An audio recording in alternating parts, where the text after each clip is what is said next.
Did you know that unforgiveness can actually make you sick? It's classified as a disease in medical books. Now, forgiveness therapy is being used to help treat diseases like cancer. Dr. Stephen Standiford, a cancer surgeon, says unforgiveness makes people sick and keeps them sick. It's important to treat emotional wounds or disorders because they really can hinder someone's reactions to the treatments, even someone's willingness to pursue treatment. Of all cancer patients, 61% have forgiveness issues, and of those, more than half are severe. That's according to research by Dr. Michael Berry, a pastor and the author of the book, The Forgiveness Project. These negative emotions, this anger and hatred, creates a state of chronic anxiety. Chronic anxiety very predictably produces adrenaline and cortisol, which deplete the production of natural killer cells, which is your body's foot soldier in the fight against cancer. When a person forgives from the heart, which of course is the gold standard that we use in Matthew 18, forgiveness from the heart, we find that they're able to find a sense of peacefulness. Quite often our patients refer to that as a feeling of lightness. Lori, we don't realize what a burden anger and hatred is until we let it go. And the first step in forgiveness therapy is recognizing forgiveness is not the same thing as condoning what a person did, which is the major hurdle for most patients. Matthew chapter 18, starting at verse 21. It says, Then Peter came to him and asked, Lord, how often shall I forgive someone who sins against me? 7 times? No, not 7 times, Yahushua replied, but 70 times 7. All right, before I get started, I want to give all glory, honor, and praise to Yahweh, Bahashem, Yahushua, Bahashem, Rakar, Kodash. Double honors to the apostles and the elders at GMS. Peace, honor, respect to you brothers that's out there laboring, edifying, rightly dividing the word in truth and sincerity. And shalom to you believers out there, Dakim wa Akwath. And this lesson is going into forgiveness, all right, which a lot of my lessons I like to do is on practical things because these are sometimes make or break things that, could propel you or could hinder you, all right, or it could just flat out basically get you kicked out the truth, even though everything was already, predestined and the Lord control whether you in or you out. But it's the day-to-day and the relationships and these trials and ups and downs that we go through that, again, is make or break. And things that we got to working on that inner man, that inner woman, myself included, of course. And I know forgiveness for me is a big thing. It's it can be a hard thing for me. And I know it could be a hard thing for a lot of us. And this is why I wanted to go into it. You got to learn how to forgive. Some things, it can be like, all right, you can forgive a person after a little time, but some things it take longer. But nonetheless, especially when it comes to Israelite brothers and sisters, we got to learn how to forgive each other, okay? And that can go across to, other nations as well. Not saying like Esau going to be let off the hook for what he've done or other nations, these other heathen nations, but, on a practical level, you might have another nation that might have did you wrong in some type of way. And that's why I opened up with the video, because something told me, the Spirit told me basically, like, I just typed in on YouTube, like, what does forgiveness do to your body? Not only, because you always hear, like, when you forgive somebody, it's for yourself. And depending on the situation, that can just be hard to believe or hard to understand or hard to grasp. Like, man, because you like, man, that person did me wrong in this type of way. But something had me type that in, and it's so crazy that I found so much information. And it's a video. The video is like 30 minutes long. So, I haven't watched the whole video, but I'm going to link it in the description. And the guy, he be going really into how, stress and unforgiveness, how it affects your body versus when you forgive and not as stress and all those things. And, we got stress at our jobs. That's another killer, stress. Stress is linked to unforgiveness because it stress you out if you got to be around that person, or if you see that person, or you think about that situation. You see what I'm saying? So it's like, this is a real big thing amongst people, forgiveness. So let's just go into the parable, because this is a great parable. All right. It says, verse 21, you see the parable of the unforgiven debtor. And even, in prayer, it says, about forgiving our debtors. Matter of fact, let me just get it. In Matthew, what's that, 6? And I pray that daily. That's one of my prayers when I get up. So it tells us what? It said, and forgive our sins. Well, this is the NLT. Let me get the KJV.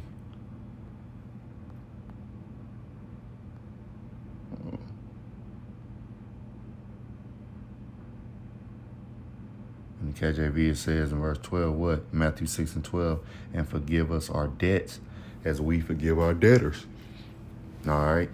So that's a part of the prayer. Forgive us our debts as we forgive our debtors.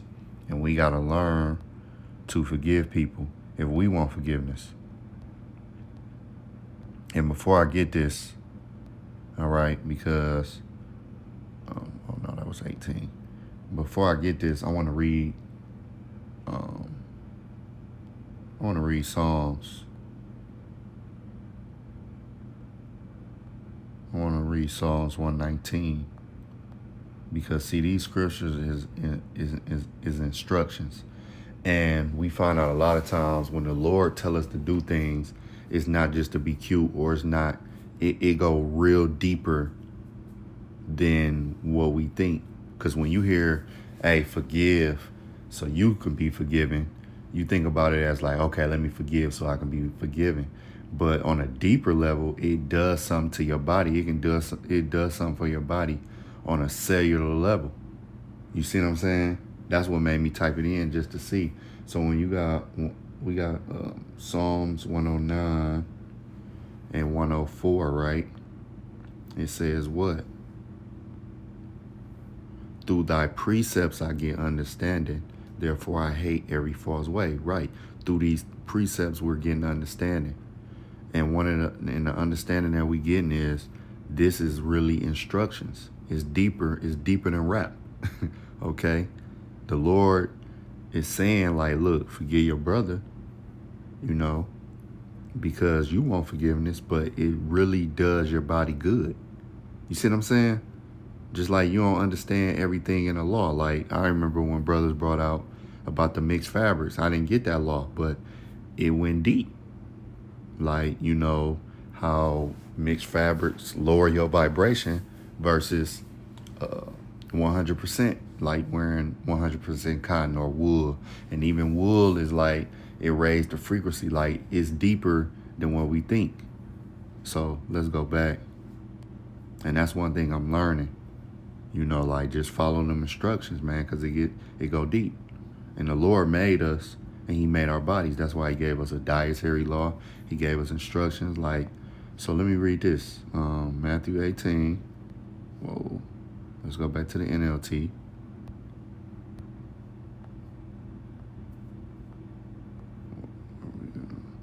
It says, verse 21, then Peter came to him and asked, Lord, how often should I forgive someone who sins against me? 70 times?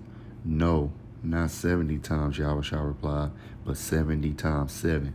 All right, and we know 7 is a number of completion, but the Lord just saying, like, forgive your brother, man. Okay? Now, you ain't got to forget, and you ain't got to harbor that anger. All right? Because some people you forgive, you just can't be around. You see what I'm saying?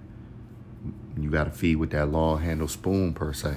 But that don't mean you got to have, when you see them, you want to fight them and, you just got all this bitterness pent up. No, you forgive them. And it is what it is. Y'all ain't best friends. Y'all ain't, going to watch a Tigers game and all of that, but you forgive them. So verse 23 say, therefore the kingdom of heaven can be compared to a king who decided to bring his accounts up to date with servants who had borrowed money from him. In the process, one of his debtors was brought in who owed him millions of dollars. He couldn't pay, so his master ordered that he be sold along with his wife, his children, and everything he owned to pay the debt. But the man fell down before his master and begged him, please be patient with me and I will pay it all. Then his master was filled with pity for him, and he released him and forgave him. All right, so he forgave the debt. Now it says, but when the man left the king, he went to a fellow servant who owed him a few $1,000s. He grabbed him by the throat and demanded instant payment. His fellow servant fell down before him and begged for a little more time. Be patient with me and I will pay it, he pleaded. But his creditor wouldn't wait. He had the man arrested and put in prison until the debt could be paid in full. When some of the other servants saw this, they were very upset. They went to the king and told him everything that happened. Then the king called in the man he had forgiven and said, you evil servant, I forgave you that tremendous debt, but you pleaded with me. Shouldn't you have had mercy on your fellow servant, just as I have mercy on you? Right, so he should have been happy that he was forgiven and been like, all right, man, my man let me go, so I'm going to let you go. He giving me more time, but instead what he do, he ain't forgive the debt. Because he was trying to hurry up and get the money to pay the servant, but that ain't how he should have went about it. See? So verse 34 says, then the angry king sent the man to prison to be tortured until he paid his debt. That's what my heavenly Father would do to you if you refuse to forgive your brothers and sisters from your heart. Right, from the heart, man. All right, so if you don't forgive, you're not going to be forgiven. And it is what it is. Again, some things you can forgive in 5 minutes or a day or a couple of hours. You let it slide. Something, it take time, but nonetheless, you should forgive it because, like the video said, they did a study on that and 61% of the patients had cancer. That had cancer had forgiveness issues. So it's linked to diseases because, the bitterness, the stress, and we know what stress and bitterness does to the body. So now I want to get this. I'm going to just read it out of the book. All right, my Good News Translation Bible book. So it says, I'm going to go to Sirach 10, right? Sirach, Ecclesiastes 10 and verse 6 in the GNT says what? Don't be angry with someone for every little thing he does wrong. Don't do anything out of anger, pride, arrogance, and injustice are hated by both the Lord and people. Okay, so, and we all been guilty. Don't be angry with someone over every little thing, Every little thing somebody do to kind of, you might find it offenses and then you hold a grudge and it just be over some little petty stuff. Speaking of myself first and foremost, because we all been guilty. I've been guilty of it. And, this is things that we got to correct. All right. This is how you can turn a molehill into a mountain just over little petty stuff. And now you mad and you get angry and you kind of get that person a cold shoulder or whatever it is. And now they mad at you and now y'all beefing and it's all over nothing. You see what I'm saying? These are instructions that's been given to us, man. Now I want to go to, I'm going to read this again in the G&T book. A little quick lesson I was thinking about. So,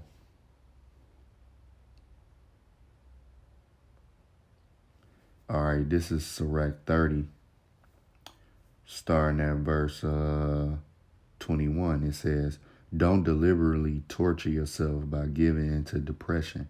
Happiness makes for a long life and makes it worth living. Enjoy yourself and be happy. Don't worry all the time.